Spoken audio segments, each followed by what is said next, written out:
नमस्कार। आज नमस्कार बड़े ही जी। सौभाग्य की बात है कि आज हमारे साथ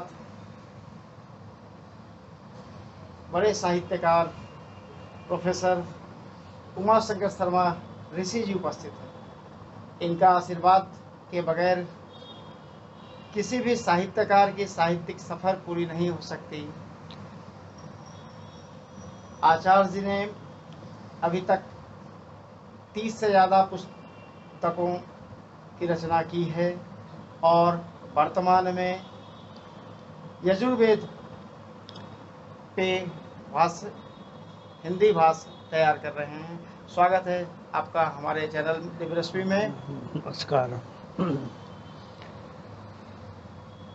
आप बताएं ये साहित्यिक सफ़र कैसे कैसे हुआ, कब से आप इसमें आए और क्या रहा आपका सफ़र, हमारे दर्शकों को बताएं। ऐसे तो कॉलेज की ज़िंदगी में भी मैंने बहुत कुछ लिखा था, लेकिन अधिक काम किया पटना कॉलेज में अध्यापक हो जाने। पहली बार अध्यापक जब जनवरी 1960 ईस्वी में हुआ, तो उसी समय से छात्रों के हित के लिए जो पुस्तकें कठिन थीं, जो पुस्तकें उपलब्ध नहीं थीं, पुस्तकों के अंश के रूप में निर्धारित थीं, उन पुस्तकों पर मैंने कुछ रचनात्मक काम शुरू किया।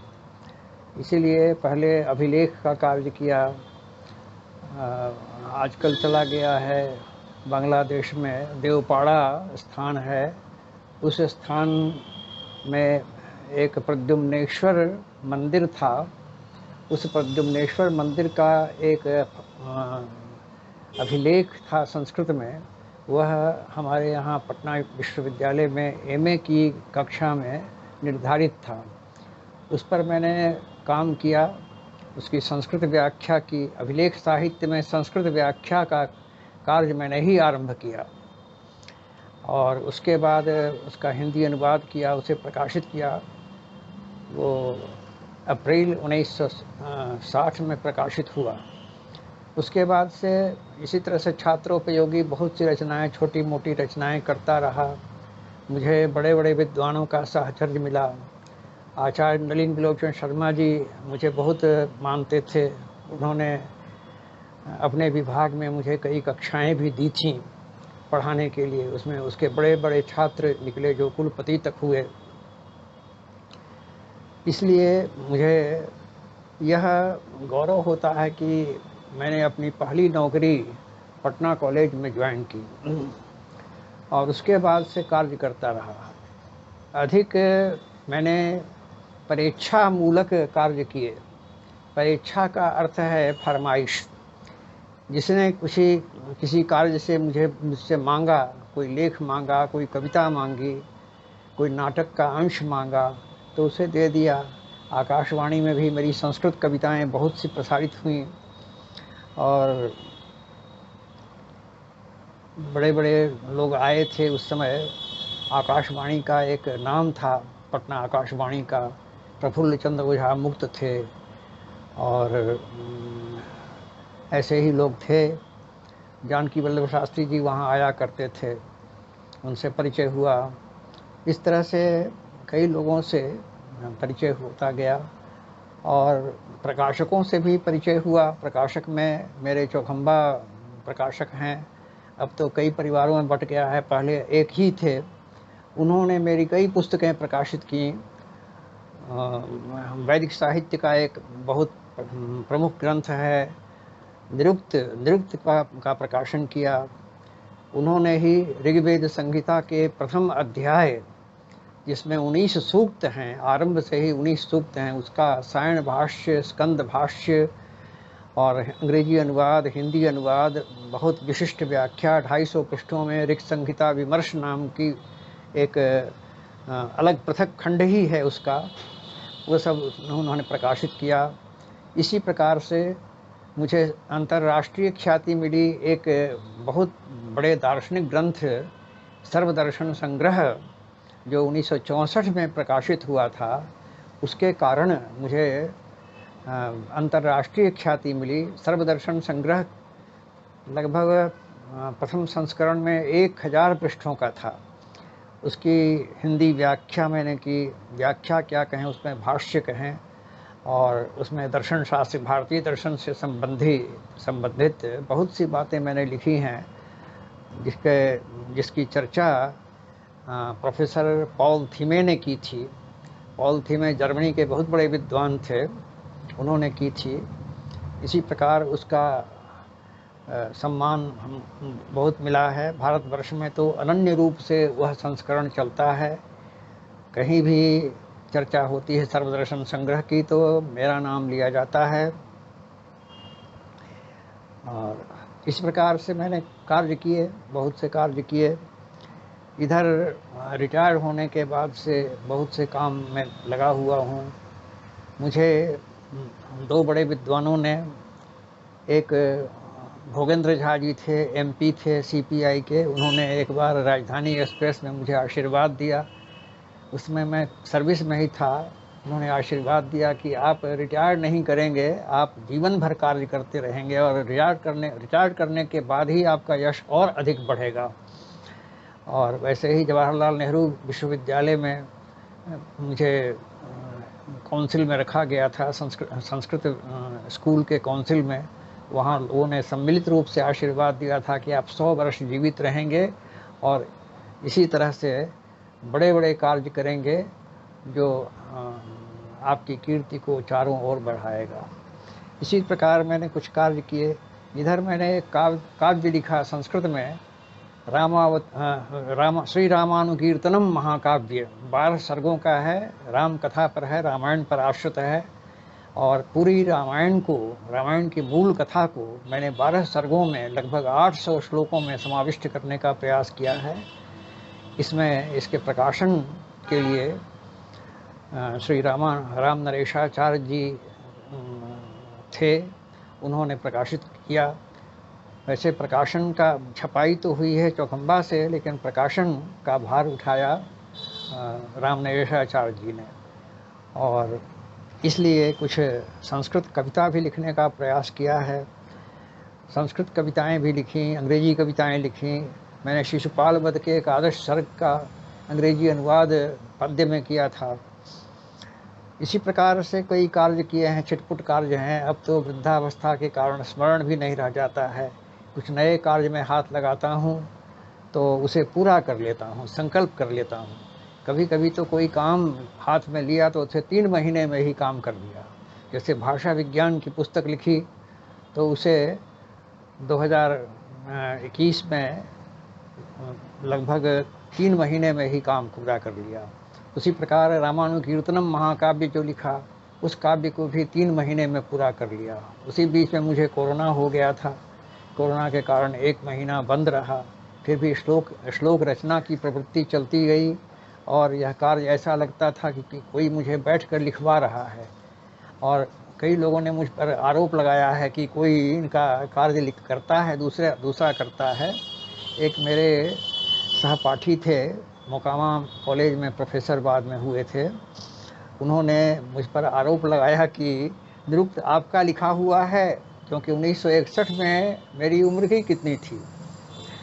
तो उन्होंने कहा कि आपका लिखा हुआ नहीं है, अवश्य किसी दूसरे से लिखवा करके अपने नाम से प्रकाशित कर दिया है।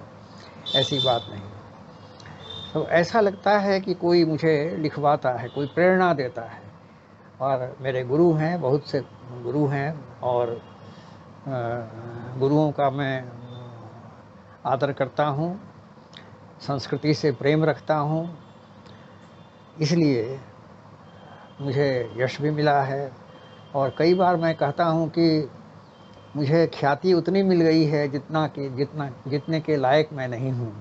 हिंदू विश्वविद्यालय में व्याख्यान में मैंने यही कहा था कि मुझे आप लोगों ने इतनी ख्याति दे दी है जितनी ख्याति मुझे नहीं मिलनी चाहिए थी, जिसके लायक मैं नहीं था।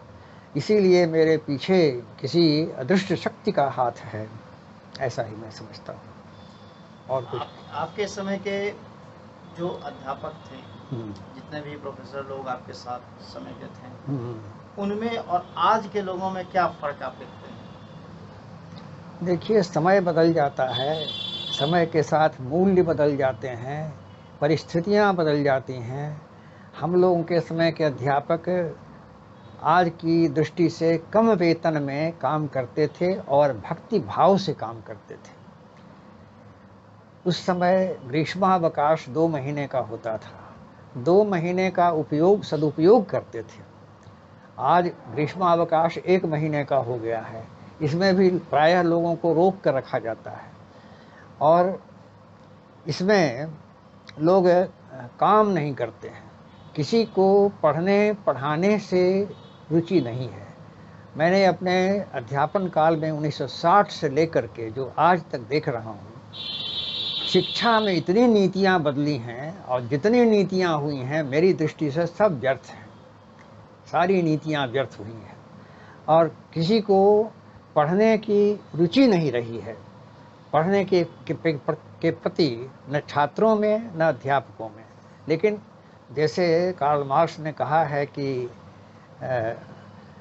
क्वांटिटी बिगेट्स क्वालिटी, इसी में कुछ गुणवत्ता आ रही है।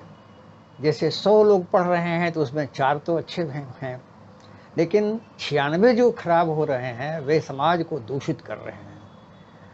यही आजकल पढ़ने पढ़ाने वालों में अंतर हो गया है, बहुत अंतर हो गया है।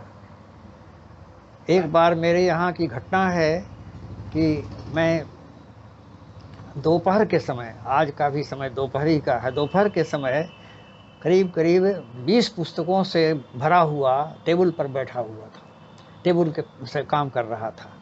एक सज्जन आए, बिहार शरीफ के संस्कृत प्रोफेसर आए, वो मुझसे सीनियर थे।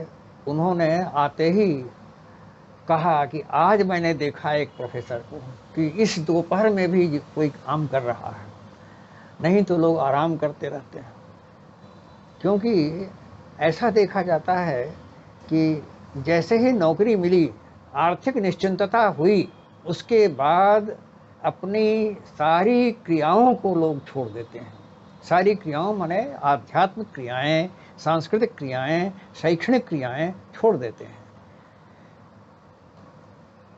हमारे समय में भी अध्यापक थे ऐसे जो कहते थे, मैंने पुस्तक लिखी और उनको समर्पित की थी, तो कहते थे कि देखो, विद्वान लिखता नहीं है, विद्वान बोलता है। विद्वान का काम बोलना है, विद्वान वक्ति न तो लिखती। ऐसे लोग थे, उस समय भी थे, लेकिन उस समय संख्या ऐसे फांकीबाजों की कम थी। आज फांकीबाज बहुत हो गए हैं। के शिक्षक अपने छात्रों को हाँ बिल्कुल परिवार के जैसा जी बाय नेम जानते थे। जी हाँ, जी हाँ, जी हाँ, बिल्कुल जानते थे। अभी आश्चर्य हुआ था, हाँ, वाणिज्य महाविद्यालय के रमाकांत पांडे जी से करीब कॉलेज खत्म करने के 20 साल बाद मिला, तो भी वो नाम से बुलाने लगे कि राकेश कहाँ हो, इधर आओ। हाँ, तो ये आत्मीयता जो थी पहले की, आप लोगों के समय के, जी जी जी, नो, आज नहीं है, आज नहीं है। आज तो विशेष रूप से यहाँ अनेक प्रकार के ऐसे वाद बना दिए गए हैं। विशेष रूप से मैं बिहार की बात कर रहा हूँ, दूसरी जगह पर ऐसा नहीं है। जिस वर्ग से मैं आता हूँ उस वर्ग में सम्मान मिलना, अखिल भारतीय सम्मान मिलना, अंतर्राष्ट्रीय सम्मान मिलना बहुत कठिन था।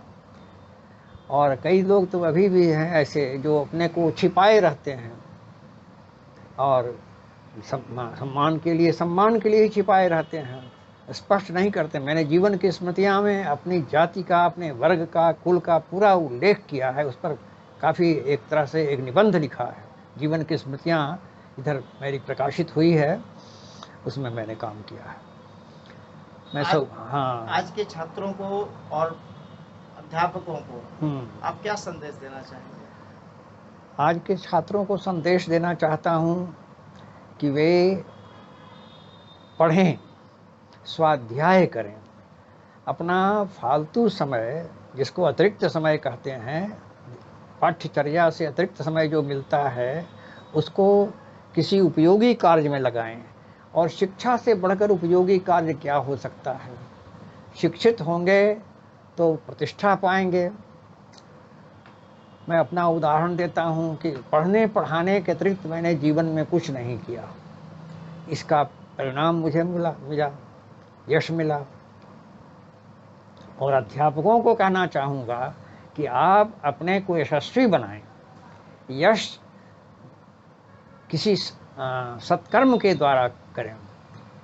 शिक्षा की, प्रशिक्षण की सारी नीतियाँ छोड़ दें और केवल अपने को अपने सिद्धांत के अनुरूप निकालें कि जिसमें हम कैसे अधिक से अधिक यशस्वी बन सकें। यशस्वी अध्यापक होना आपके लिए अधिक अच्छा होगा। धनाढ्य अध्यापक होना, लोकप्रिय अध्यापक होना, लोकप्रियता और यशस्विता में कोई अंतर नहीं है। लोकप्रिय होना, लोकप्रिय होता है कोई आदमी जाति के बल पर लोकप्रिय होता है, कोई परोपकार के कारण लोकप्रिय होता है, लेकिन यश मिलता है किसी अच्छे कार्य से ही यश मिलता है। ये अच्छे कार्य में सांस्कृतिक कार्य है, जैसे आप कर रहे हैं, दिव्य रश्मि को चला रहे हैं, इसके नवम स्थापना दिवस पर आपकी प्रशंसा जो लोगों ने की, उसे देख करके मेरा हृदय गदगद हो गया है कि तन मन धन लगा करके आप इसमें लगे हुए हैं। वो सब आप जैसे हाँ, बड़ों का आशीर्वाद है जिसके वजह से हम लोग चलाते हैं, वरना हम हैं क्या। ठीक है, बहुत अच्छा। ये आज शिक्षा में जो गिरावट आई है, क्या ये व्यवसायीकरण का परिणाम नहीं है? अब व्यवसायीकरण को तो कोई विशेषज्ञ ही बता सकता है। व्यवसायीकरण की न निंदा कर सकता हूँ न प्रशंसा कर सकता हूँ, किंतु 1992 के बाद से मैं देख रहा हूँ कि धीरे धीरे पतन की ओर चला जा रहा है बिहार ही क्या, बल्कि बिहार के अगल बगल के राज्य भी इस पतन की ओर जा रहे हैं। एक समय बंगाल का नाम था कि what Bengal does today India will do tomorrow. आज बंगाल की स्थिति यह हो रही है कि वहाँ बहुत कठिनाई है, जीवन बहुत कठिन हो गया है। इसलिए व्यवसायीकरण कुछ दूर तक मेरी दृष्टि से ठीक है कि व्यवसायीकरण से अर्थ बढ़ा है, भारतवर्ष में नौकरियां बहुत सी बढ़ी हैं, विश्व का द्वार खुला है, किंतु व्यवसायीकरण शिक्षा को भी अवमूल्यन करने में बहुत दूर तक सही है। जो विषय थे उन विषयों का परिवर्तन हो गया है। जैसे बाजारीकरण के जो विषय हैं वे विषय ही अब प्रधान हो गए हैं।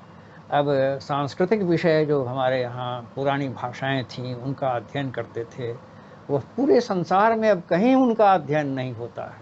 एकाध संस्थाएं हैं जो संस्थाएं धूल से भरी हुई लगेंगी और लगेगा कि यहाँ इंस्टीट्यूट है। यह व्यवसायीकरण का हुआ है परिणाम, कुछ तो हुआ है, किंतु व्यवसायीकरण पर तो विशेषज्ञ लोग ही बताएंगे। इसके संस्कृत को लगातार दबाने का प्रयास किया गया भारत में, जो संस्कृत से पुरानी कोई भाषा नहीं है।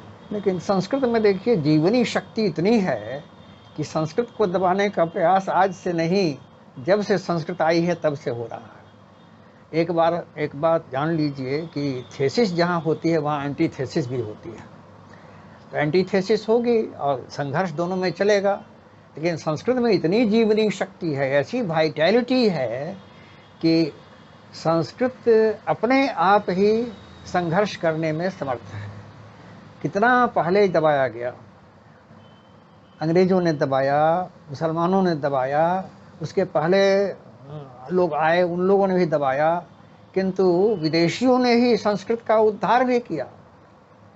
आपको आश्चर्य होगा कि संस्कृत का पहला शिलालेख है, जो प्रसिद्ध शिलालेख है रुद्रदामन का, वह विदेशी व्यक्ति का लिखवाया हुआ है। वह जूनागढ़ में जो रुद्रदामन का शिलालेख संस्कृत शिलालेख है, बहुत विशाल शिलालेख है, जिसमें गद्य की छटा दिखाई पड़ती है। संस्कृत गद्य की छटा और सौंदर्य देख सकते हैं, विदेशियों ने लिखवाया। इसी तरह से संस्कृत बाहर गई, वहाँ भी अभिलेख आए संस्कृत में। एक समय ऐसा था कि श्याम देश में, दक्षिण पूर्व एशिया में संस्कृत राष्ट्रभाषा के समान थी। अर्थात राजा से जो कुछ भी आदेश निकले सब संस्कृत में निकले और हमारे यहाँ भी संस्कृत लेख निकले। संस्कृत के साथ ऐसी विशेषता है कि जो संस्कृत के विरोधी होते हैं वे भी इसके भक्त बन जाते हैं। आपको आश्चर्य होगा कि मुगलों ने भी बहुत से संस्कृत शिलालेख लिखवाए। दिल्ली से कई शिलालेख मिले हैं, संस्कृत के शिलालेख, जो मुसलमानों के लिखवाए हुए हैं। कूप का उद्घाटन हुआ था उस समय का, किसी भवन का उद्घाटन हुआ था उस समय का शिलालेख है, ये सब संस्कृत में मिला है।